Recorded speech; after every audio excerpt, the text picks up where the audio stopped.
going today? Good. Happy birthday, Tweaq. Don't know what's crazier to talk about this or this podcast. Let's rewind. When did it start? When I guess I first met Vincent and Baptiste at uni. I joined the project. I was paid with chocolates and juices. Sweating. So yeah, I met at uni, then COVID happened. It was a bit of a rough patch, but I started all behind the screen. And then I personally left to London, but we were already working with Baptiste and Vincent. And that was the very beginning, and that was exactly 2 years ago. I chose to join Giovanni because he was really inspiring and really passionate about building a strong company. Also very passionate about people and who should join the project. How did we get to Mike? Yeah, how did you get I think I'd love to hear how Mike got the first intro.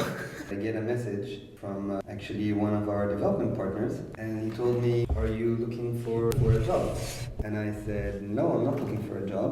He said, "Because I'm working with some young people from business school and they need some technical help, but I have a job now. However, I would be interested to talk to those guys." And I liked the project, and I said, "You know what, I am just open to give you some free advice, consulting, totally for free and just for the fun of it." Because I thought it was a cool project. One day Giovanni calls me up and he says, "We raised some money, are you interested in joining the team? We need a CTO." And I decided to join him, yes. The rest is history. Well, the rest is still to be done. Something fun is I will always remember your profile picture was something. And then when I saw you in real life, I was like, okay, absolutely not what I expected. Most of you transitioned directly from university to startup founder. Isn't it crazy? Learn by doing, and that's a great way to do it. Mike, isn't it too difficult to work with a team of young guys freshly graduated? So there are pros and cons. Disadvantages of being young is that you lack experience, sometimes lack also a way of understanding how business usually works. But on the other side, the fact that they're not thinking in a box because they still don't have that box, then they can think outside of the box. So that's really good. And when Tweaq wanted to hire me, and they said, "Okay, so we make you a contract," and Tweaq was actually founded in the UK. So I said, "Yeah, but if you hire me under UK, it will be a little bit difficult for me here. How do I get on with my pension and all of that? It sounds a little bit complicated." And Giovanni said, "Okay, give me a week, I'll come back to you." And he came back to me after a week, I think even less than a week, and he said, "Okay, we created a Swiss company. Now you'll be hired by the Swiss company." So that's the kind of good energy which motivated me also to join the team.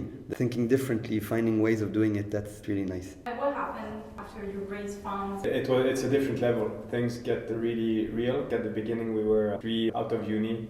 We went from, let's say, 3 college graduates trying to do something to the start of a real company, achieving what we're supposed to achieve. On the more funny side, once Mike joined us, we had to attend to the technical calls with engineer partners. And that was really what we call the PhD session, because we had completely no clue on the technical aspect. And we were listening for an hour and a half to a guy that was saying this and this and this, and we're like, okay. And after, I think it was 1 month or 2 months, we just stopped and completely delegated this task to Mike. We want some raw reality, guys. What was the biggest mistake you've done so far? On my side, on the financial point of view, was not to start raising the next round before. Because and that's something I learned by doing, is that once you have raised your first, you need to get ready for the second one immediately. You have to learn and to adapt. About hiring, growing up too fast is a mistake, but at the time we were trying different strategies. It wasn't a mistake, it was a learning curve more than a mistake. At the start, we were very, very impatient. We were putting all assets into thinking that we will sell the product only because we are doing marketing. We were just missing the sales team part. Maybe the mistake was that we did it too soon. Yeah. We didn't have a tangible... With this intensity. Yeah. We didn't even have a prototype. We had the 3D render models. and sketches. But you started selling your product when you didn't have the product? It was not selling. Instead of not selling, we did a Black Friday offer out of a 3D render thinking, wow, we're going to sell so much. Yeah. We didn't understand what we were doing. The forecast like 1,000 handles thanks to Cyber Monday. That's true. That was a proper flop. It might sound a little cheesy, but what was your happiest moment? We had a lot of happy moments. What was the happiest moment? On my side was just and it's still the case, meals that we had at lunch when we were in the older offices. It was like the tradition once a week or every 2 weeks. We had pizza, sushis, and just gathering there at the big table, talking about a lot of different topics.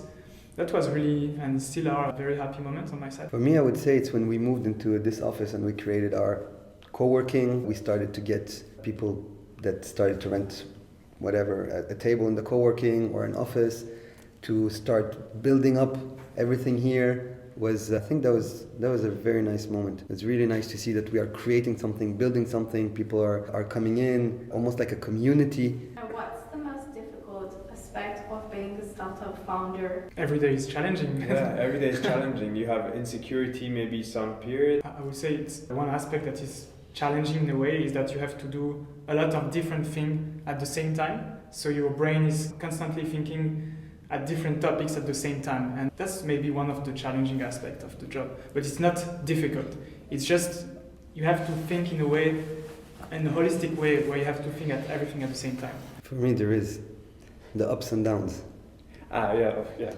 Because it's a roller coaster. It's not like when you're in a bigger company where you have ups and downs, but it's like small ups and downs. Here it's like you get a super high moment because you think you're gonna break the deal, and then suddenly no, it doesn't work out. So it's a big demotivation, and then you need to find your way up again to kind of find your motivation again to go fight again for it.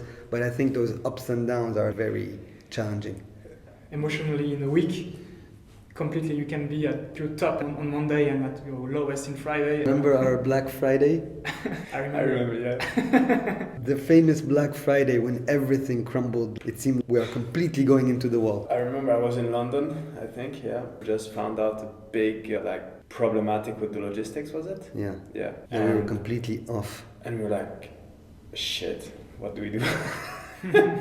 I think if we look at the issue now, it was nothing too... Oh no, it was big. Yeah. I think it was...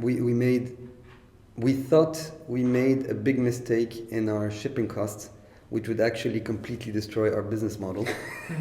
And it took us the whole weekend to actually find out that no, we were not completely right, but not completely wrong either. It was a finance mistake, not from the finance, because it came from the operations, but...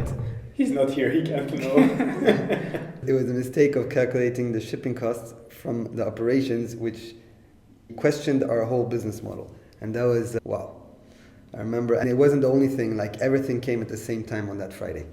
It was like bam, bam, bam, and then it's like, okay, are we gonna go back to the office on Monday, or do we just stop everything now?